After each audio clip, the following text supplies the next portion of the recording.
Hello guys, meron tayong kakaibang pinakbit. So, ang ingredients nito ay bawang, sibuyas, magic sarap, salt and pepper, konti.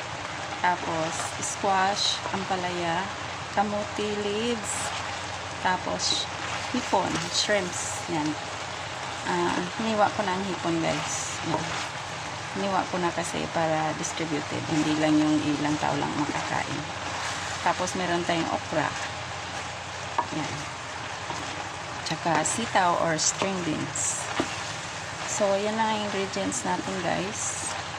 And then, itong bagoong nagisa ko na kanina. Masarap na bagoong to guys. Abogada ang gumawa niyan. So, kay Aileen. Aileen ang pangalan ng abogada.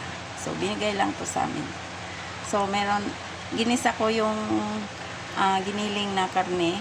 Tapos, pork na giniling. Tapos, ginisa ko siya sa bawang sibuyas. Tapos nilagyan ko ng bagoong.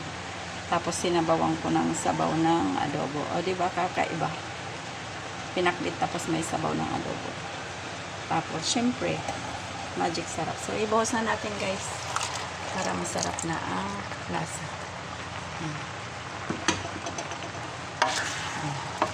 Yan lang ang ating pinakbit. So yan, tapos na guys. Tapos na.